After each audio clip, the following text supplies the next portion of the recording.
Bem-vindos ao Café no Front. Eu sou Sagran Carvalho, historiador, analista geopolítico e criador deste espaço dedicado à história militar do século XX e à geopolítica do século XXI.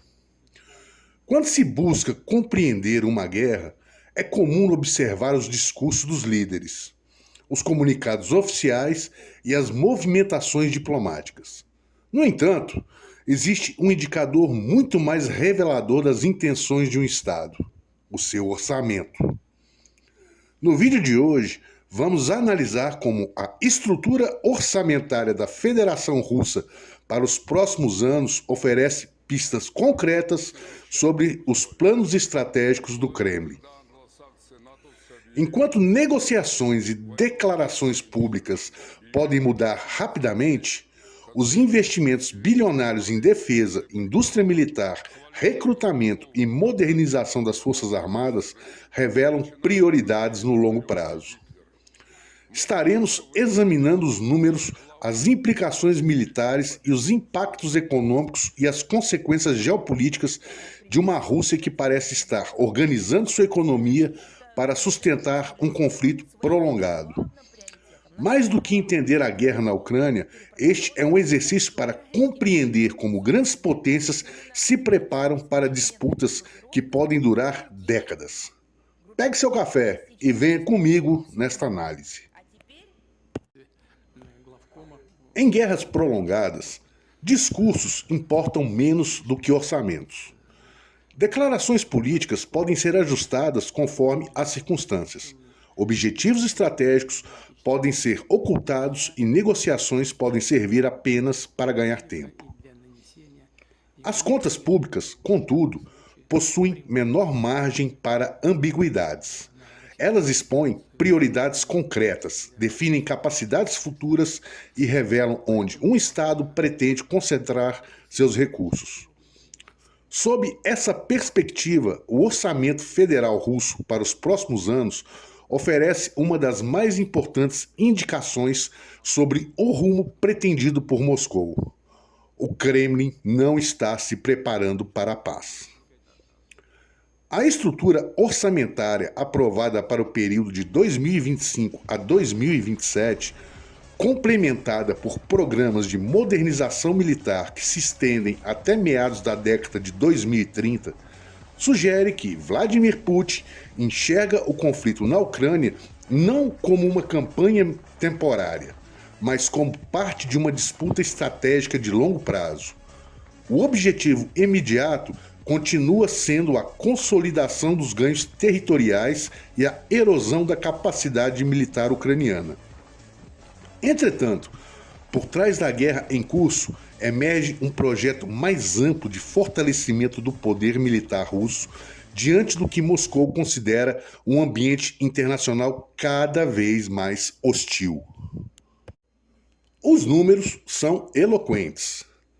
Os gastos classificados como defesa nacional deverão permanecer próximo de 13 trilhões de rublos anuais, patamar sem precedentes na história pós-soviética. Dependendo dos critérios utilizados, isso representa algo entre 6 e 7% do produto interno bruto russo. Quando se somam as despesas de segurança interna, inteligência, guarda nacional, controle de fronteiras e aparato policial, o montante alcança aproximadamente de 16 a 17 trilhões de rublos por ano. Na prática, quase 40% de todo o orçamento federal russo está sendo direcionado para atividades relacionadas à defesa e à segurança. Trata-se de uma proporção característica de estados mobilizados para competição estratégica intensa. Não corresponde ao comportamento fiscal de uma potência que espera encerrar suas operações militares em curto prazo. Tampouco se assemelha ao padrão observado em países que buscam colher dividendos da paz após um conflito. O aspecto mais significativo não é apenas o volume dos recursos, mas sua persistência ao longo do tempo. Mesmo onde aparecem reduções nominais em determinadas rúbricas, elas permanecem em níveis extraordinariamente elevados. Os ajustes refletem pressões fiscais, inflação acumulada e a necessidade de equilibrar contas públicas, não uma mudança de orientação estratégica. Em outras palavras, Moscou busca racionalizar seus gastos, mas não reduzir seu esforço militar. Essa distinção é fundamental. Ao longo da história, grandes guerras frequentemente produziram picos temporários de despesas militares seguidos por desmobilização. A Rússia contemporânea parece trilhar um caminho distinto. Em vez de uma mobilização excepcional, observa-se a institucionalização de uma economia voltada para a guerra. Essa transformação tornou-se visível não apenas nos orçamentos, mas também na reorganização da indústria nacional.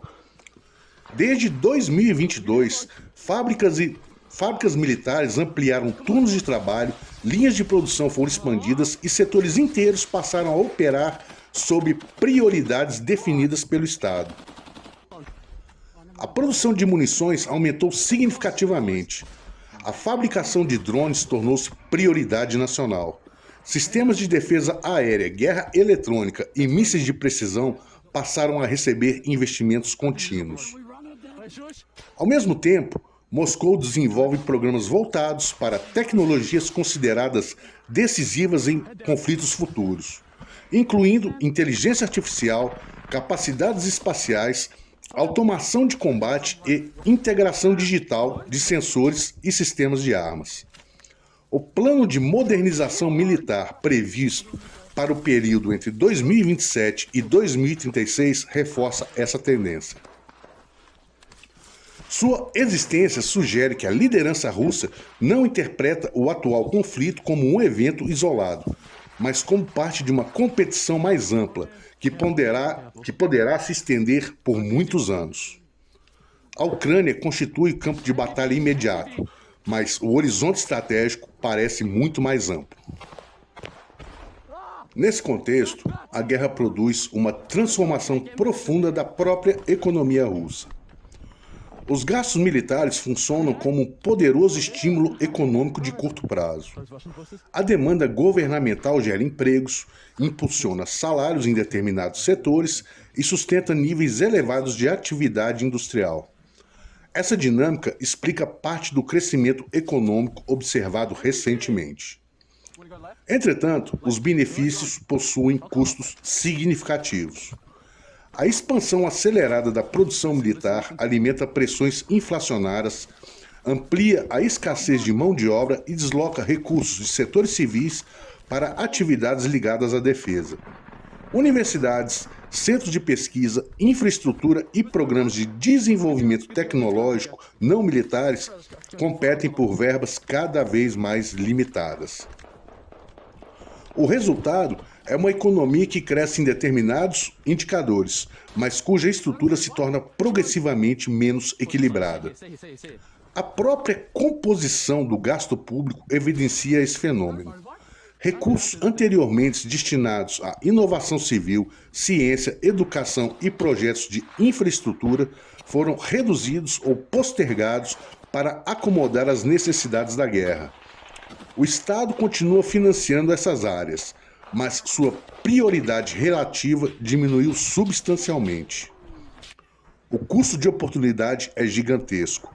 Cada trilhão de rublos direcionado para munições, recrutamento e reposição de equipamentos representa recursos que deixam de ser investidos em produtividade futura, modernização econômica ou desenvolvimento humano.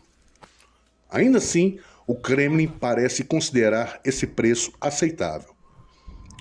A lógica é compreensível quando analisada sob uma ótica estratégica.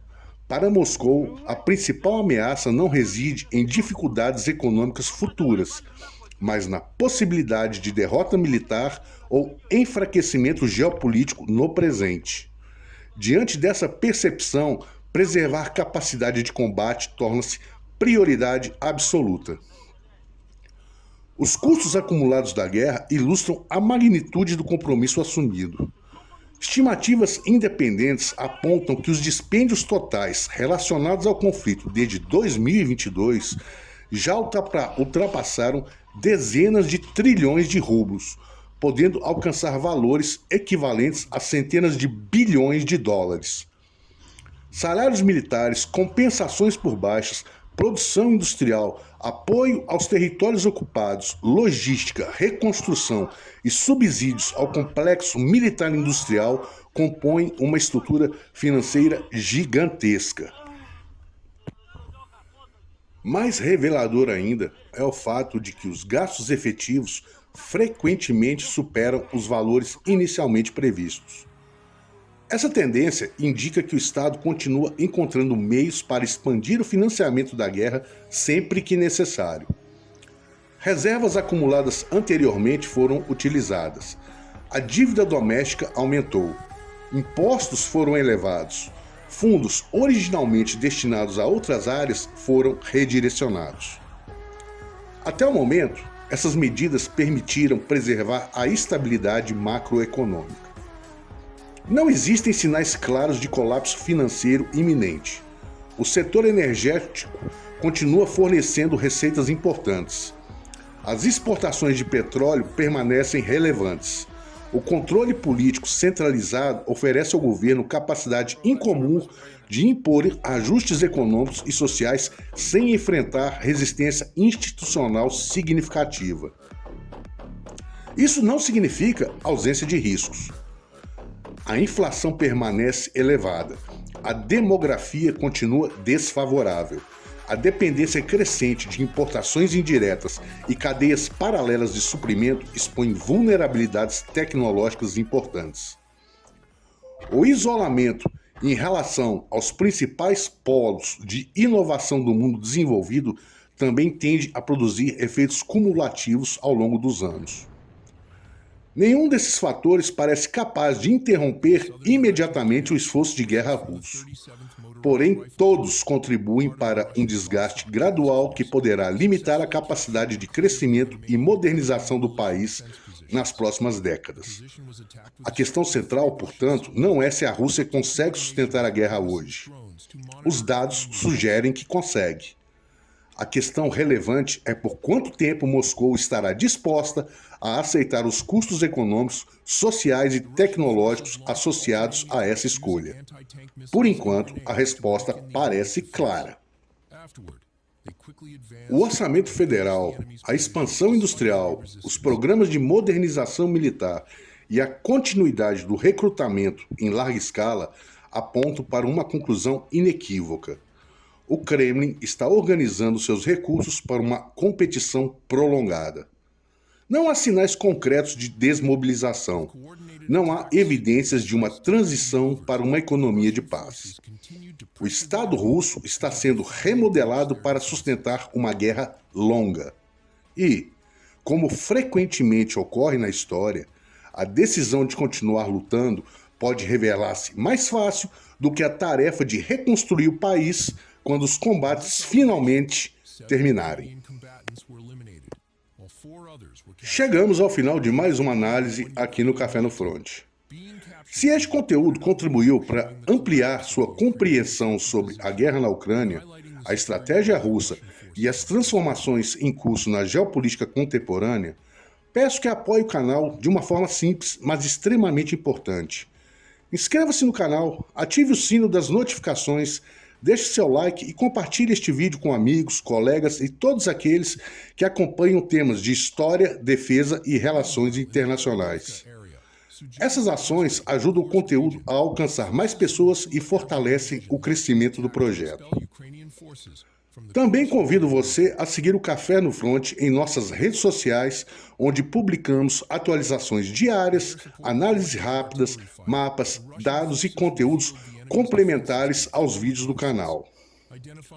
E para quem deseja ir além dos conteúdos gratuitos, existe o Café no Front no Substack. Por um investimento equivalente a pouco mais do que um cafezinho por mês, você terá acesso a artigos exclusivos, análises aprofundadas, conteúdos especiais de história militar e geopolítica, além de participação em chats exclusivos com discussões que não aparecem nas demais plataformas. Sua assinatura ajuda diretamente a manter este projeto independente e permite a produção de análises cada vez mais profundas e detalhadas. Todos os links estarão na descrição do vídeo. Muito obrigado pela audiência, pela confiança e pelo apoio. Eu sou Sagran Carvalho e nos vemos no próximo vídeo. Até a próxima, fiquem com Deus. Some militants surrendered, while others were eliminated. As a symbol of the liberation, the flags of the Russian Federation and the airborne forces were raised at the World War II Victory Monument located at the center of the village, marking the return of control to Russia.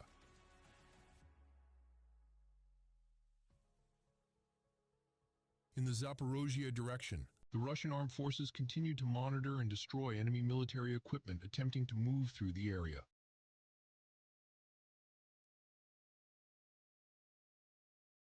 In a coordinated operation, Russian drone operators tracked and destroyed an enemy pickup truck. With high precision, the drone launched an attack that completely incinerated the vehicle.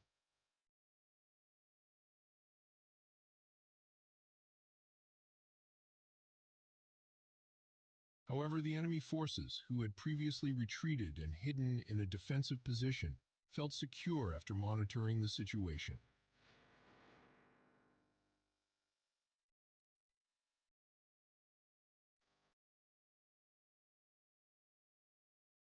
This proved to be their mistake, as Russian forces launched several attack drones from multiple directions, effectively bombarding and neutralizing the enemy's defensive points.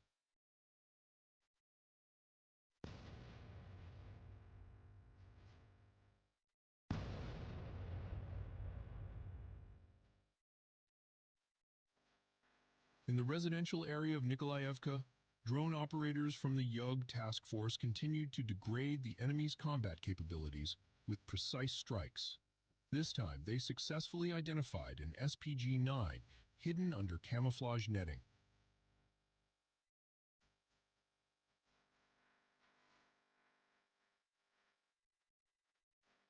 Using an FPV drone, they destroyed the heavy weaponry of the Ukrainian forces.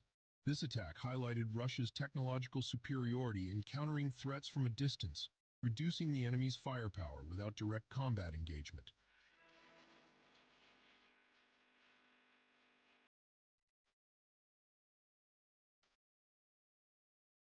In a coordinated aerial operation, Russian forces successfully destroyed a key enemy command point using the heavy Baba Yaga drone. During aerial reconnaissance, the enemy was detected after activating their drone control station, along with their drones.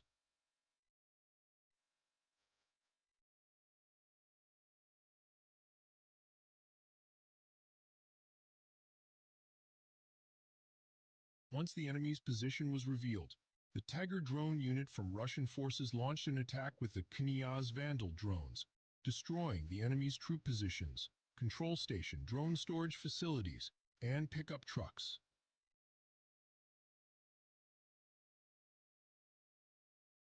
This strike successfully neutralized the enemy's UAV control center and eliminated all personnel stationed there.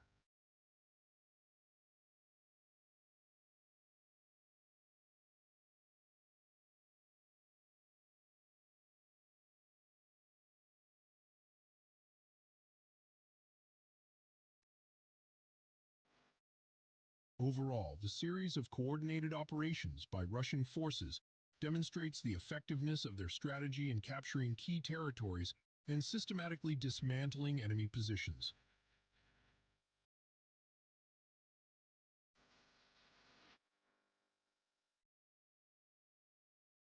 The seamless integration of modern technologies such as drones and airstrikes not only enhances operational precision but also significantly reduces the risks to Russian troops.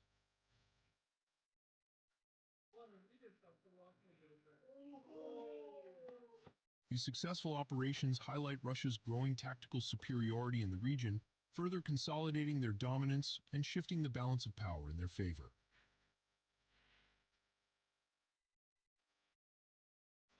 As always, Thank you for watching and exploring the extraordinary stories from the world of military operations, strategic maneuvers, and cutting-edge technology. We hope this insight has provided you with a deeper understanding and appreciation of the complexity and advancements in military strategy and technology.